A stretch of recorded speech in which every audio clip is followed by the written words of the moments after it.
ഇപ്പോൾ സമയം 5:30 മണിയായിരിക്കുകയാണ്. അപ്പം നമ്മുടെ രണ്ടാമത്തെ ഗിവ് അവേയുടെ വിന്നറിനുള്ള ഗിഫ്റ്റ് ഇപ്പോൾ കളക്ട് ചെയ്യാനായിട്ട് ഞാനിപ്പോൾ പോവാണ്. നമ്മളിപ്പോൾ കഴിഞ്ഞ ആഴ്ച കൊടുത്ത ഗിഫ്റ്റ് അവർക്ക് കിട്ടിയെന്ന് പറഞ്ഞ് മെസ്സേജ് വന്നിട്ടുണ്ടായിരുന്നു. അപ്പോൾ അവരുടെ റിലേറ്റീവിന് എന്തോ വയ്യാതായതുകൊണ്ടാണ് പിക്ചർ അയക്കാത്തതെന്ന് പറഞ്ഞു. അപ്പോൾ അത് ശരിയായ ഉടനെ പിക്ചർ അയക്കാം, ആ തിരക്കെ കഴിഞ്ഞുകൊണ്ട് അയക്കാമെന്ന് പറഞ്ഞിട്ടുണ്ട്. അപ്പോൾ ഇപ്പം നമ്മൾ സെക്കൻഡ് ഗിവ് അവേയുടെ വിന്നറിൻ്റെ പ്രൈസ് കളക്ട് ചെയ്യാൻ പോകാം. അപ്പോൾ ഇന്നത്തെ നമ്മുടെ ഗിവ് അവേയുടെ വിന്നറിന് എന്താ കൊടുക്കുക നോക്കാം.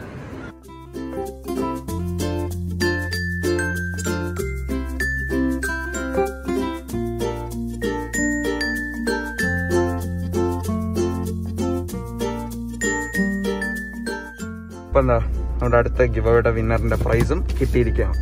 ഇനി അപ്പോൾ നമുക്ക് വീട്ടിലേക്ക് പോവാം. ഞാനിവിടെ 1/2 കപ്പ് വെള്ളം തിളപ്പിക്കാനായിട്ട് വെച്ചിട്ടുണ്ട്. പിന്നെ ഞാൻ ഇതിലേക്ക് 8 വറ്റൽമുളക് എടുത്തിട്ടുണ്ട്. ഈ വറ്റൽമുളക് ഇതിലേക്ക് ഞാൻ ഇട്ട് കൊടുക്കുകയാണ്. അതുപോലെ തന്നെ 1 ഉണ്ട വെളുത്തുള്ളി അല്ലി എടുത്തിട്ടുണ്ട്. ഏകദേശം ഒരു 10-12 അല്ലി വെളുത്തുള്ളി വരുന്നത്. പിന്നെ ഞാൻ ഇതുപോലെ ഒരു ചെറിയ പീസ് ഇഞ്ചി എടുത്തിട്ടുണ്ട്. ഈ ഇഞ്ചി ഒന്ന് കട്ട് ചെയ്തിട്ട് കൊടുക്കാം. ഇതോടൊപ്പം തന്നെ ഞാനിവിടെ ഒരു ടൊമാറ്റോ എടുത്തിട്ടുണ്ട്. അതും കൂടി കട്ട് ചെയ്തിട്ട് കൊടുക്കാം. ഇനി ഇതെല്ലാം ഇതിൽ കിടന്നൊന്ന് വെന്ത് വരണം കേട്ടോ. അപ്പോൾ വെള്ളം നിങ്ങൾ എടുക്കുമ്പോൾ കൂടിപ്പോരുത്, അത് പ്രത്യേകം ശ്രദ്ധിച്ചേക്കണം. ഞാനിവിടെ 1/2 കപ്പ് വെള്ളം മാത്രമേ എടുത്തിട്ടുള്ളൂ, അതിൻ്റെ ആവശ്യമേ ഉള്ളൂ കേട്ടോ.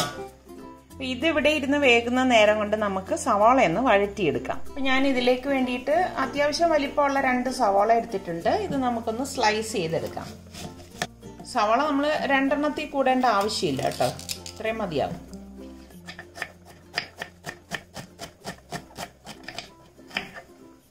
ഞാനിവിടെ 2 സവാളയും ഇതുപോലെ സ്ലൈസ് ചെയ്ത് എടുത്തിട്ടുണ്ട്. ഞാനിവിടെ കാസ്റ്റ് അയണിൻ്റെ ഒരു പാന് അടുപ്പത്തേക്ക് വെച്ച് ഗ്യാസ് ഓൺ ചെയ്തിട്ടുണ്ട്. ഇതിലേക്ക് ഞാൻ 3 ടേബിൾ സ്പൂൺ ഓയിൽ ഒഴിച്ചു കൊടുക്കണം. എണ്ണ ചൂടാകുമ്പോഴേക്കും ഞാനിവിടെ 1 ടീസ്പൂൺ പെരിഞ്ജീരകവും പിന്നെ 4 ഗ്രാമ്പും എടുത്തിട്ടുണ്ട്, അതിട്ട് കൊടുക്കാം. ഇതോടൊപ്പം തന്നെ 1 പീസ് പട്ടയും ഗ്രാമ്പുവും അളവ് കൂടരുത് കേട്ടോ. ഇതിലേക്ക് 2 ഏലക്കയും കൂടി ഇട്ട് കൊടുക്കാം. ഇനി നമുക്ക് ഈ സ്ലൈസ് ചെയ്ത് വെച്ചിരിക്കുന്ന സവാള ഇതിലേക്കിട്ട് വഴറ്റി കൊടുക്കാം. പട്ടയുടെയും ഗ്രാമ്പൂവിൻ്റെയും അളവ് കൂടിക്കഴിഞ്ഞാൽ വല്ലാതെ ഒരു കവർപ്പുണ്ടാവും. അതുകൊണ്ട് അതൊന്ന് പ്രത്യേകം ശ്രദ്ധിച്ചേക്കണേ. ഞാനിവിടെ തീ കൂട്ടി വെച്ചിട്ടാണ് വഴറ്റിയെടുക്കുന്നത്. കരിഞ്ഞു പോകാതെ നമ്മളിത് വഴറ്റിയെടുക്കണം. ഇതിപ്പോൾ ഒരു കാസ്റ്റ് അയൺ പാൻ ആയതുകൊണ്ട് തന്നെ നല്ല ചൂട് നിൽക്കും. അപ്പോൾ ഇത് വേണ്ടവർക്ക് ഞാൻ ഇതിൻ്റെ ലിങ്ക് ഡിസ്ക്രിപ്ഷൻ ബോക്സിൽ കൊടുത്തിരിക്കാം. വാങ്ങാൻ ആഗ്രഹിക്കുന്നവർക്ക് അത് നോക്കാവുന്നതാണ്. സലു കിച്ചൻ്റെ ഡിസ്കൗണ്ട് കോഡ് അതിൽ കൊടുത്തിട്ടുണ്ടാവും കേട്ടോ. അപ്പോൾ നമ്മളുടെ വറ്റൽമുളകൊക്കെ എന്തായാലും നമുക്കൊന്ന് നോക്കാം. അപ്പം നമ്മൾ ഈ 1/2 കപ്പ് വെള്ളം ഒഴിച്ച് വേവിച്ചത് ഇപ്പം വെള്ളമെല്ലാം വറ്റിയിട്ട് ഈ ഒരു പരുവത്തിലായിട്ടുണ്ട്. നമുക്കിനി ഗ്യാസ് ഓഫ് ചെയ്തിട്ട് ഇതൊന്ന് തണുക്കാനായിട്ട് മാറ്റി വെക്കാം കേട്ടോ. ഇതുപോലെയാണ് ഇരിക്കുന്നത് കണ്ടോ. ഇതിവിടെ ഇരുന്നൊന്ന് തണുക്കട്ടെ. സവാള ഇവിടെ വഴണ്ട് വന്നിട്ടുണ്ട്. ഇനി നമുക്കിതിലേക്ക് പൊടികൾ ഇട്ട് കൊടുക്കാം. ഇതിലേക്ക് ഞാൻ 1 ടീസ്പൂൺ മഞ്ഞൾപ്പൊടിയും 1 ടീസ്പൂൺ ഗരം മസാല പൊടിയും 3 ടീസ്പൂൺ മല്ലിപ്പൊടിയും 1/2 table spoon Kashmiri chilli powder ഇട്ട് വഴറ്റി കൊടുക്കാം. നമ്മൾ ഓൾറെഡി കുറച്ച് മുളക് വേവിക്കാൻ വെച്ചിട്ടുണ്ടായിരുന്നു. അപ്പോൾ ഇത് ഒട്ടും എരിവില്ലാത്ത മുളകാണ്. നമുക്ക് ഇതെല്ലാം കൂട്ടിയിട്ടൊന്ന് വഴറ്റാം. അതായത് ഈ പൊടിയുടെയൊക്കെ ആ ഒരു പച്ച മണവും പച്ച ചുവയും ഒന്ന് മാറണം. ഇതോടൊപ്പം തന്നെ ഞാനിവിടെ 4 കാഷ്നട്ട് എടുത്തിട്ടുണ്ട്, അതും കൂടി ഇട്ടിട്ട് വഴറ്റിയെടുക്കാം. അപ്പോൾ ഇതിൻ്റെ ആ ഒരു പച്ചക്കുത്തൊക്കെ മാറിയിട്ടുണ്ട്. അപ്പോൾ നമുക്ക് ഗ്യാസ് ഓഫ് ചെയ്തിട്ട് ഇതൊന്ന് തണുക്കാൻ വയ്ക്കാം. അപ്പോൾ ഇതേ പാനിൽ തന്നെയാണ് നമ്മളിനി ചിക്കൻ തയ്യാറാക്കി എടുക്കുന്നത്.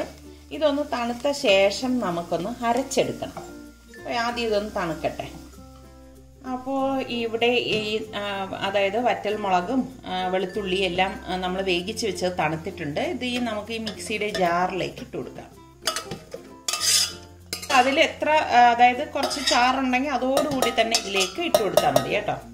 പിന്നെ നമ്മൾ വഴറ്റി വെച്ചിരിക്കുന്ന സവാളയുടെ കൂട്ട് തണുത്തിട്ടുണ്ട്, അതും കൂടി ഇതിലേക്ക് ഇട്ട് കൊടുക്കണം. ഇനി നമുക്ക് ഇതിലേക്ക് പാകത്തിനുള്ള ഉപ്പിട്ട് കൊടുക്കാം. ഇനി നമുക്കിതിലേക്ക് കുറച്ച് വിനാഗിരി ഒഴിച്ചു കൊടുക്കണം. ഏകദേശം ഒരു 3 ടേബിൾ സ്പൂൺ വിനാഗിരി ഞാൻ ഇതിലേക്ക് ഒഴിച്ചിട്ടുണ്ട്. ഇനി ഇത് മിക്സിയുടെ ജാർ അടച്ചിട്ട് ഒന്ന് അടിച്ചെടുക്കാം.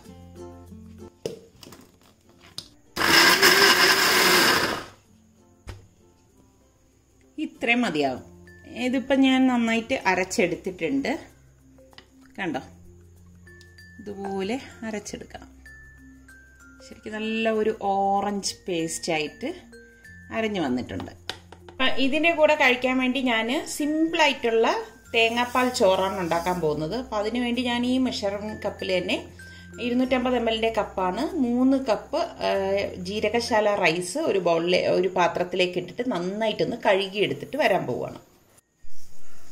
ജീരകശാല അരി ആയതുകൊണ്ട് തന്നെ 3 കപ്പ് അരിക്ക് ഞാൻ 6 കപ്പ് തേങ്ങാപ്പാലാണ് എടുക്കുന്നത്. നന്നായിട്ട് കഴുകി എടുത്തിട്ട് വരാം. അപ്പോൾ ഈ കറിക്ക് വേണ്ടിയിട്ട് ഞാനിവിടെ ഏകദേശം 1.25 കിലോ ചിക്കൻ കഴുകി വൃത്തിയാക്കിയ ശേഷം എടുത്ത് വെച്ചിട്ടുണ്ട്. ഈ ഒരു സൈസിലാണ്, മീഡിയം സൈസിലാണ് ഞാൻ കട്ട് ചെയ്ത് എടുത്തിരിക്കുന്നത്. അപ്പോൾ നമുക്കിനി ഇത് എങ്ങനെയാണ് തയ്യാറാക്കുന്നതെന്ന് നോക്കാം. നമ്മൾ ഉള്ളി വഴറ്റിയ അതേ പാനിലേക്ക് തന്നെ ഞാനിവിടെ 2 ടേബിൾ സ്പൂൺ ഓയിൽ ഒഴിച്ചു കൊടുക്കുകയാണ്. എണ്ണ ചൂടാകുമ്പോഴേക്കും നമ്മൾ ഈ അരച്ച് വെച്ചിരിക്കുന്ന ഈ പേസ്റ്റ് ഉണ്ടല്ലോ, അത് ഇതിലേക്ക് ഇട്ടിട്ട് വഴറ്റി കൊടുക്കാം. ശരിക്കും നമ്മളിത് വഴറ്റിയെടുക്കുമ്പോൾ തന്നെ നല്ല ഒരു മണമാണ് വരുന്നത് കേട്ടോ. ബാക്കിയിരിക്കുന്ന അരപ്പ് നമ്മൾ കുറച്ച് വെള്ളം ഒഴിച്ച് ഇതിൽ കലക്കിയെടുക്കും. ഇപ്പോഴല്ല കേട്ടോ, ഒഴിച്ച് കളയരുതേ. ഒരു 2-3 മിനിറ്റ് നമ്മൾ ഇതുപോലെ ഒന്ന് വഴറ്റി കൊടുക്കണേ. ഇനി നമുക്ക് ഇതിലേക്ക് ഈ കഴുകി വെച്ചിരിക്കുന്ന ചിക്കൻ പീസസ് ഇട്ടിട്ട് ഇളക്കി കൊടുക്കാം.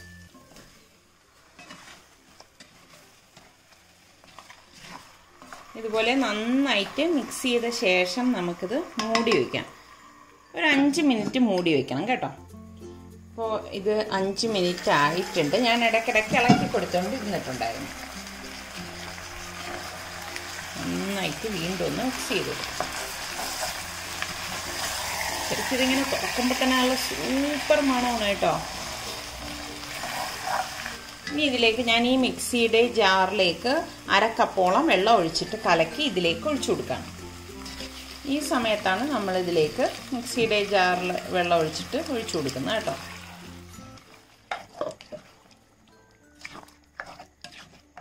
പിന്നെ നിങ്ങൾക്ക് കുറച്ചുകൂടി ഇത് ലൂസാക്കണം എന്നുണ്ടെങ്കിൽ തിളച്ച വെള്ളം ഒഴിച്ചു കൊടുത്താൽ മതി. ഇതിപ്പോൾ മിക്സിയുടെ ജാറിലായതുകൊണ്ടാണ് ഞാൻ തിളച്ച വെള്ളം ഒഴിച്ചു കൊടുക്കാത്തത് കേട്ടോ. നന്നായിട്ടൊന്ന് ഇളക്കി കൊടുക്കാം. ഈ സമയത്ത് ഇതിലേക്ക് ഉപ്പൊക്കെ ഉണ്ടോ എന്ന് നോക്കണം കേട്ടോ. നമുക്ക് മൂടി വെച്ച് മീഡിയം ഫ്ലെയിമിൽ വെച്ച് ഇത് വേവിച്ചെടുക്കണം. ഇടയ്ക്കിടയ്ക്ക് ഇതിൻ്റെ അടപ്പൊന്ന് മാറ്റിയിട്ട് ഇളക്കി കൊടുക്കണം.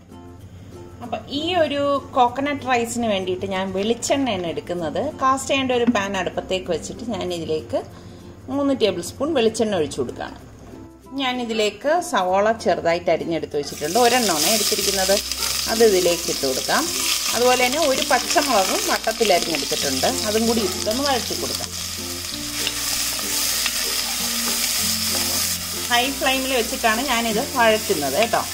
സവോള ഇതുപോലെ വഴണ്ടി വരുമ്പോഴേക്കും ഒരുപാട് വഴലേണ്ട ആവശ്യമില്ല. ഞാനിവിടെ ഒരു ക്യാരറ്റ്, ചെറിയൊരു ക്യാരറ്റാണ് ഇതുപോലെ ചോപ്പ് ചെയ്തെടുത്തിട്ടുണ്ട്. അതുപോലെ തന്നെ ക്യാപ്സിക്കവും എടുത്തിട്ടുണ്ട്. രണ്ടും ചോപ്പ് ചെയ്താണ് എടുത്തിരിക്കുന്നത്. അതും കൂടി ഇതിലേക്ക് ഇട്ട് കൊടുക്കാം. ഇത് ശരിക്കും വ്യത്യസ്തമായിട്ടുള്ള ഒരു കോക്കനട്ട് റൈസാണ് കേട്ടോ. ഇതിലേക്ക് ഞാൻ വെജിറ്റബിൾ ക്യൂബ് എടുത്തിട്ടുണ്ട്. മാഗിയുടെ വെജിറ്റബിൾ ക്യൂബാണ് ഞാനിവിടെ എടുത്തിരിക്കുന്നത്. അതൊന്ന് പൊടിച്ചിട്ട് കൊടുക്കാം.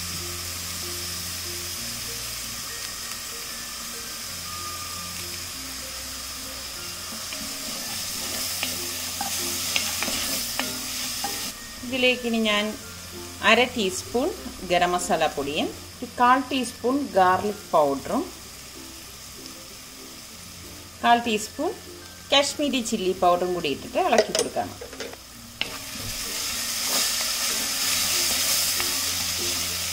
ഇത്രയും മതിയാവും. 3 കപ്പ് റൈസിന് ഞാനിവിടെ 6 കപ്പ് തേങ്ങാപ്പാൽ എടുത്തിട്ടുണ്ട്. തേങ്ങാപ്പാൽ ഇതിലേക്ക് ഒഴിച്ചു കൊടുക്കാം. തേങ്ങാപ്പാൽ ഒഴിച്ച് ഇതുപോലെ ഇളക്കി കൊടുത്ത ശേഷം നമ്മൾ കഴുകി ഊറ്റി വെച്ചിരിക്കുന്ന ജീരകശാല റൈസ് ഞാൻ ഇതിലേക്ക് ഇട്ട് കൊടുക്കുകയാണ്. ഇട്ട് കൊടുത്ത ശേഷം നമുക്കിതിലേക്ക് പാകത്തിനുള്ള ഉപ്പിട്ട് കൊടുക്കാം. പാകത്തിനുള്ള ഉപ്പ് ഇട്ട് നന്നായിട്ടൊന്ന് ഇളക്കി കൊടുക്കാം. അപ്പം കട്ടിയുള്ള തേങ്ങാപ്പാൽ തന്നെ നമ്മൾ ഇതിനായിട്ട് എടുക്കണം കേട്ടോ. ഇനി നമുക്കിത് മൂടി വെച്ചിട്ട് ഇത് മീഡിയം ഫ്ലെയിമിൽ വെച്ചിട്ട് ഇത് വേവിച്ചെടുക്കാം കേട്ടോ. ഇടയ്ക്ക് ഇതിൻ്റെ അടപ്പൊന്ന് മാറ്റിയിട്ട് ഇളക്കി കൊടുത്താൽ മതി. അപ്പം നമുക്ക് ചിക്കൻ എന്തായെന്ന് നോക്കാം. നമ്മൾ വെച്ചിട്ടൊരു 20 മിനിറ്റ് കഴിഞ്ഞിട്ടുണ്ട്. അടപ്പൊന്ന് മാറ്റാം. സൂപ്പർ മണമാണ് വരുന്നത് കേട്ടോ. കാസ്റ്റ് അയൺ ആയതുകൊണ്ടാണ് ഇത്ര ചൂട് ഇതിലേക്ക് നിൽക്കുന്നത്. ഇനി ഒരു 5 മിനിറ്റും കൂടി ഇതൊന്ന് വെന്താൽ മതി. വീണ്ടും അടച്ചു വെച്ച് ഒരു 5 മിനിറ്റ് കൂടി വേവിച്ചെടുക്കാം. അപ്പോൾ ഇതിവിടെ വീണ്ടും ഒരു 5 മിനിറ്റ് കഴിഞ്ഞിട്ടുണ്ട്. എണ്ണയൊക്കെ തെളിഞ്ഞ് വന്നിട്ടുണ്ട്. നമ്മളുടെ ചിക്കൻ വിന്താലു ഇവിടെ റെഡി ആയിട്ടുണ്ട്. നല്ല അടിപൊളി ടേസ്റ്റാണ് കേട്ടോ. ഇത് നല്ല കുറുകിയ ചാറോട് കൂടിയിട്ടുള്ള ചിക്കൻ വിന്താലു ആണിത്. നല്ല ടേസ്റ്റാണ്. നമുക്ക് ഫ്രൈഡ് റൈസിൻ്റെ കൂടെയും അപ്പത്തിൻ്റെ കൂടെയും ചപ്പാത്തിയുടെ കൂടെ പൊറോട്ടയുടെ കൂടെ ഒക്കെ കഴിക്കാൻ പറ്റിയ സൂപ്പർ സാധനമാണ്. അപ്പോൾ ട്രൈ ചെയ്യാത്തവർ ഈ രീതിയിലൊന്ന് ട്രൈ ചെയ്ത് നോക്കിയിട്ട് എനിക്ക് ഫീഡ്ബാക്ക് തരണേ. അപ്പം നമ്മുടെ കോക്കനട്ട് റൈസ് എന്തായെന്ന് നോക്കാം. അടപ്പൊന്ന് മാറ്റിയിട്ട് ഒന്ന് മിക്സ് ചെയ്ത് കൊടുക്കാം.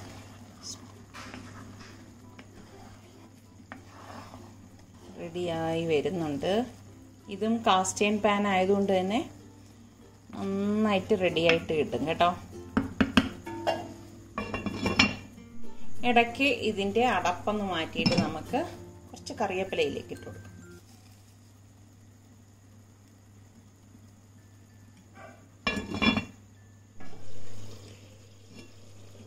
ഞാൻ ചോറ് വെച്ചിട്ടൊരു 10 മിനിറ്റ് കഴിഞ്ഞിട്ടുണ്ടായിരുന്നു. നമുക്ക് ഒന്ന് ഇളക്കി കൊടുക്കാം. നമ്മുടെ റൈസും റെഡി ആയിട്ടുണ്ട്. ഇതൊന്ന് ഇളക്കി മിക്സ് ചെയ്ത് കൊടുക്കാം. അടിപൊളി മണമാണ് വരുന്നത്. കോക്കനട്ട് റൈസും റെഡി ആയിട്ടുണ്ട്. ഇത് രണ്ടും കൂടി നല്ല ഒരു കോമ്പിനേഷനാണ് കേട്ടോ. ട്രൈ ചെയ്യാത്തവർ ഈ രീതിയിലൊന്ന് ട്രൈ ചെയ്ത് നോക്കിയിട്ട് എനിക്ക് ഫീഡ്ബാക്ക് തരണേ. ഇപ്പോൾ കറക്റ്റ് പരുവാണ്. വെന്ത് കുഴയോ ഒന്നും ചെയ്തിട്ടില്ല.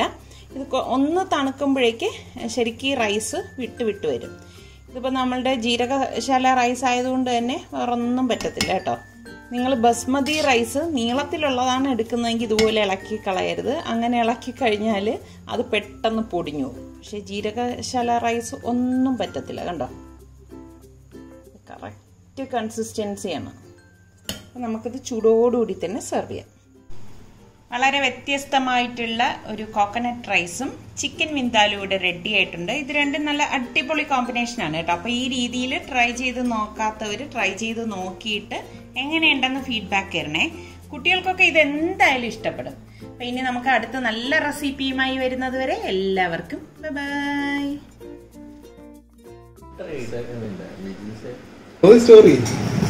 ചൂട് സൂപ്പർ ചൂട്.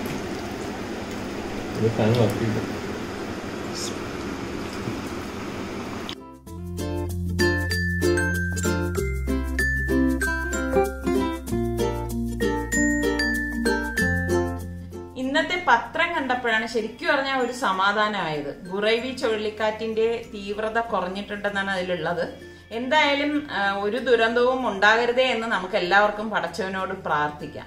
അപ്പൊ നമ്മളുടെ ഗിവ് എവേയുടെ വിന്നറിനെ ഇന്ന് അനൗൺസ് ചെയ്യാൻ പോവാണ്. അപ്പൊ ഞാൻ ചോദിച്ചിരുന്ന ക്വസ്റ്റ്യൻ, നീർദോശയ്ക്ക് എത്ര കപ്പ് അരിപ്പൊടിയാണ് ഉപയോഗിച്ചതെന്നുള്ളത് 2. പിന്നെ ഞാൻ ചോദിച്ചിരുന്നത് ക്രീമി പാസ്തയ്ക്ക് എത്ര ഗ്രാം പാസ്തയാണ് ഉപയോഗിച്ചത്. ഉത്തരം 500. മൂന്നാമത്തെ ക്വസ്റ്റ്യനില് കൊട്ടുക്കോണം മാങ്ങയ്ക്ക് കിലോയ്ക്ക് എത്ര രൂപ എന്നുള്ളതാണ്. അത് 200.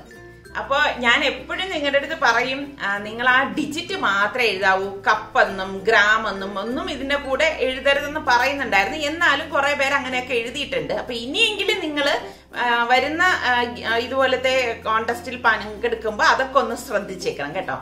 അപ്പൊ നമുക്ക് ആരാണ് വിന്നർ എന്ന് ഇപ്പം കമന്റ് പിക്കറിൽ നോക്കിയിട്ട് നമുക്ക് നോക്കാം.